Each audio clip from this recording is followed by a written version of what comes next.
मैं बिहार से हूँ, मेरा नाम जितेंद्र कुमार है और मेरी बेटी के साथ ये लगातार ये स्कैम की घटना 3 साल से हो रही है। जब मेरी बेटी को 20 में एग्ज़ाम दी थी, उस टाइम में उसको 300 समथिंग नंबर आया था।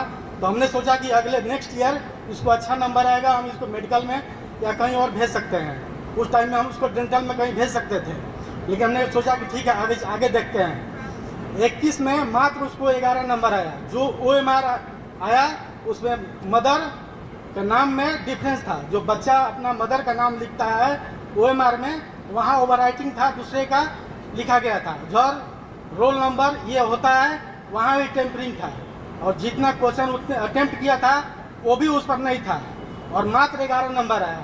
सेम चीज़ ही घटना बिहार में हमारा सेंटर था बेटी का गया में, वहाँ हुआ। हमने सोचा कि बिहार में ऐसे ऐसे लोग हैं जो ये काम करते रहते हैं। नेक्स्ट ईयर हमने अपना सेंटर वेस्ट बंगाल ऑफर किया और वेस्ट बंगाल में हमने जब दिया तो फिर मेरे साथ यही घटना हुई। OMR सीट में मेरे बेटी के उस टाइम में भी नाम में मदर और फादर के नाम में और प्लस जो जितना भी टेम्परिंग था, जितना अटेम्प्ट किया था, सारा मिटाकर मात्र 11 नंबर उस टाइम में भी आया। क्या ऐसा हो सकता है कि एक लड़का जो DAV से प्रोडक्ट हो और CBSE का प्रोडक्ट हो और यही दिल्ली में रहकर कोचिंग कर रहा हो, उसके बावजूद उसको उसके पहले वाला साल में 300 समथिंग आया और नेक्स्ट ईयर में 11 नंबर आए, फिर 11 नंबर आए? ऐसा कदापि संभव नहीं है। और सारा टेम्परिंग का प्रूफ जो OMR में मेरा आया था वो मेरे पास अवेलेबल है।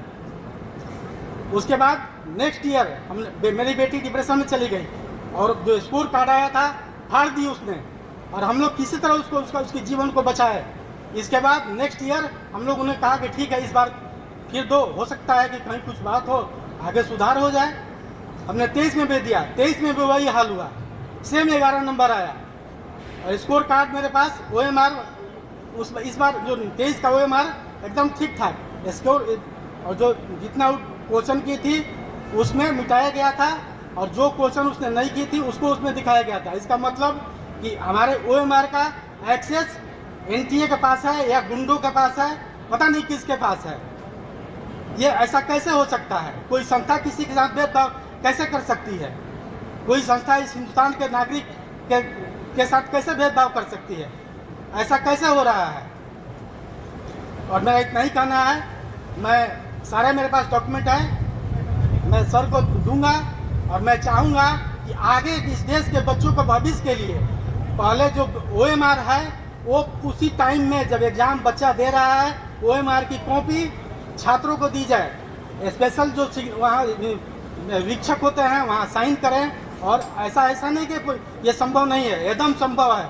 बहुत सारे CHS के एग्ज़ाम में जो स्कूल का एग्ज़ाम होता है वहाँ कंपटीशन, वहाँ भी लाखों बच्चे शामिल होते हैं, वहाँ उनको OMR की कॉपी दी जाती है। यहाँ उनको OMR की कॉपी दी जाए। सर से मेरा रिक्वेस्ट है कि सांसद में इस बात को उठाएं और इस मांग करें कि सारे बच्चों को OMR की कॉपी दी जाए। और जो भी ये गेट और JEE का एग्ज़ाम होता है, हो सकता है कि वहाँ भी इसी तरह गड़बड़ियाँ हो रही हो, क्योंकि अगर कंप्यूटर से कोई बच्चा एग्ज़ाम दे रहा है तो उसको तो सारा क्वेश्चन याद भी नहीं होगा। तो उसमें क्या 10 क्वेश्चन 20 क्वेश्चन याद रह सकता है, उसको सारा क्वेश्चन तो याद नहीं रह सकता है। उसके साथ क्या छेड़खानी हो रही है? धन्यवाद।